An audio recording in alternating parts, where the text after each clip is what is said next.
Tomado de la página www.angeldelaguarda.com, Arvind Van según el judaísmo, HTM Teología Subjuntiva.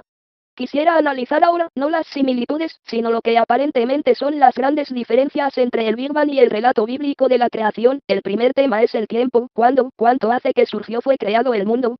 Veamos si son insalvables las diferencias entre la Torá y la teoría del Big Bang.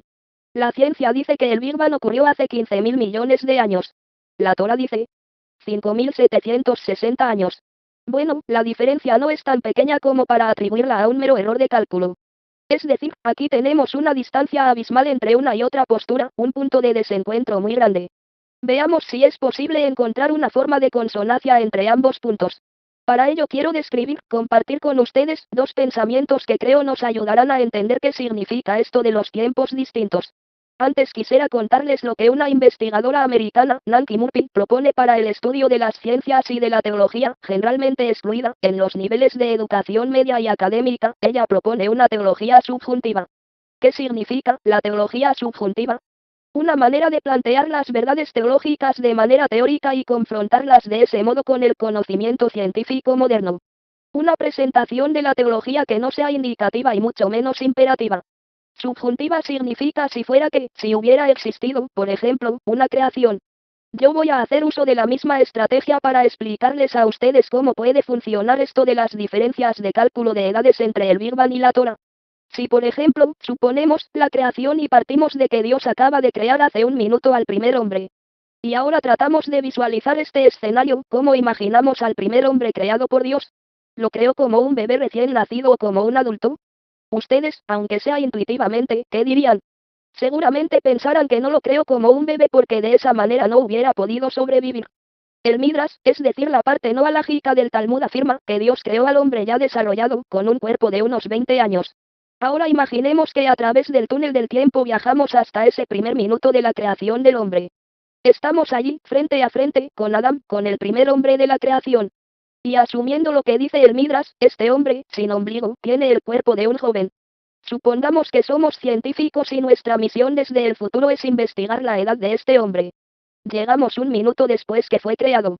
Ya no está Dios, explícitamente, presente, como ahora. Ustedes como científicos, ¿qué edad le atribuirían a este individuo? Creo que ninguno de nosotros se atrevería a pensar que este joven tiene solo un día de vida, ya que como científicos tenemos que basarnos exclusivamente en los datos que tenemos frente a nosotros. Entonces más o menos estimaremos que este hombre tiene, digamos, entre 18 y 22 años. La pregunta es si estaremos equivocados al atribuirle al primer hombre esa edad. ¿Sí o no? En realidad, sí y no.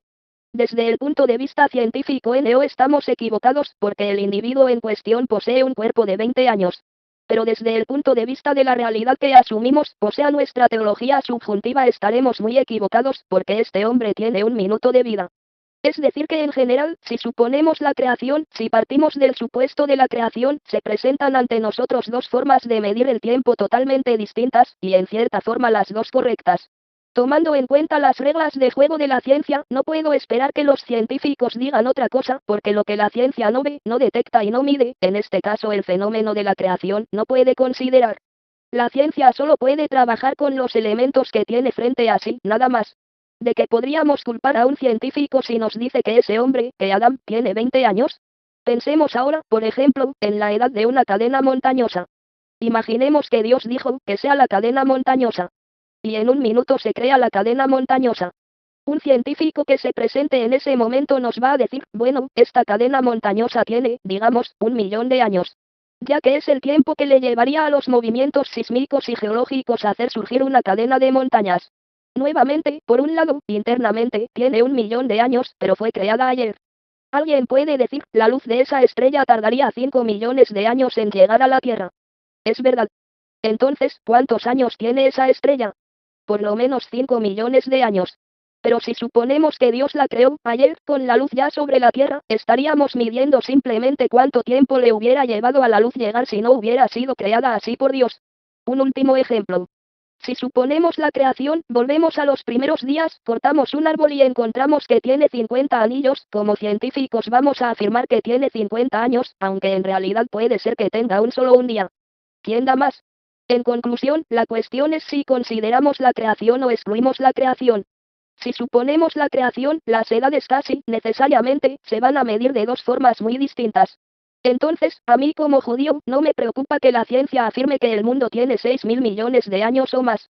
En realidad para mí, los científicos estarían describiendo cuánto tiempo le hubiera llevado al mundo llegar a lo que fue si no hubiera sido creado por Dios. Nada más que eso. Dios dijo, que sea la luz y fue la luz. El Todopoderoso pudo haber creado todo el inmenso universo que existe en un breve instante. Si la ciencia calcula que para que eso sucediera, para que surja este universo, si no hubiera mediado la creación, habrían tenido que pasar 15.000 millones de años, es un tema de la ciencia y es una conclusión correcta desde el punto de vista de la ciencia, dadas sus reglas del juego. Pero esa medición de tiempo científica es teológicamente irrelevante y no representa ninguna contradicción al relato bíblico de la creación. Relatividad. Para profundizar un poquito más, no mucho, porque no tengo los conocimientos para hacerlo, veamos lo que Einstein nos ha enseñado acerca del tema, tiempo. Creo que es una idea muy valiosa para entender el fenómeno Bereshit y los 6 primeros días de la creación. Einstein descubrió lo que Newton no sabía. Newton afirmó que el tiempo en todos lados, en todas las circunstancias, transcurría de la misma manera. La gran y célebre teoría de la relatividad de Einstein define que el tiempo es relativo. No pasa de igual forma en todos lados. Les voy a dar un ejemplo muy famoso, el de dos gemelos que nacen juntos. Uno de los gemelos sale hacia el espacio en una cápsula a una velocidad que se aproxima a la de la luz y vuelve después de 90 años, tiempo tierra. El gemelo que está acá ya lleva su bastón, y el que regresa está todavía con chupete y sus pañales. Esto es ciencia, no es ficción, nada más que es muy teórico hablar de alcanzar la velocidad de la luz. Y en teoría es absolutamente cierto. Einstein nos asegura que el transcurso del tiempo depende del marco de referencia, el tiempo no pasa en todos lados de la misma forma. En ninguna estrella pasa el tiempo igual que en la otra estrella, porque el tiempo depende de dos variables. Una es la velocidad, como en el caso de los gemelos, y la otra es la gravedad, o sea la masa. En realidad una está relacionada con la otra, pero eso es más complicado. Estas son las dos variables que afectan el transcurrir del tiempo. Por lo tanto, dice Gerald Schroeder, un científico que escribió un libro fabuloso llamado Génesis y el Big Bang, en esos 6 días de la creación, ¿quién estableció el marco para la medición del tiempo? El hombre todavía no había sido creado. El marco de tiempo no tiene por qué haber sido el humano, nuestro actual reloj. El día lo fijamos en función del sol, y según la Torá el sol no fue creado hasta el cuarto día. Y sin embargo la Torá me habla del día 1 y del día 2. Es posible entonces que cuando la Torá habla de un día, se esté refiriendo a un día de acuerdo al reloj del Todopoderoso, lo que no tiene que equivaler a una jornada de 24 horas. Es más, al no haber sol, ese día tendría que haber sido, necesariamente, distinto a un día normal. En un marco de tiempo divino, los acontecimientos pueden ocurrir a otra velocidad.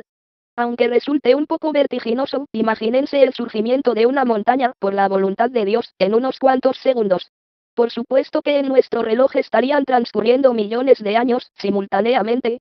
La relatividad del tiempo, la comprensión de que el tiempo puede transcurrir y o ser medido de formas distintas, contribuye notablemente a nuestra comprensión del fenómeno Bereshit, nos ayuda a entender un poco más el hecho de que esta disparidad de edades no se excluyen. Hay una canción en ladino que los judíos sefaradíes conocen bien, que se llama A la una yo nací. Y dice más o menos así: a la una yo nací, a las 2 me engrandecí, a las 3 tomé amante, es decir, mujer, esposa, a las 4 me casé. Es una canción basada en un Midras, que habla de Adán, el primer hombre. Según nuestro Midras, en el mismo sexto día de la creación, el hombre fue creado en la primera hora, en la segunda hora creció, en la tercera hora el hombre tomó a su mujer, en la cuarta hora la desposó y en la quinta hora tuvo un hijo, etc. Y hasta el mismo episodio de la fruta de árbol prohibido, todo ocurrió ese mismo sexto día. Estoy hablando de una fuente que tiene al menos 1800 de años de antigüedad. Un texto en el cual los sabios mencionan un fenómeno sumamente parecido a de los tiempos relativos de Einstein y justamente durante uno de los 6 días de la creación, algo que seguramente habrá sonado absolutamente escandaloso o fantasioso durante siglos. Y que hoy, gracias a la ciencia, podemos apreciar con otros ojos.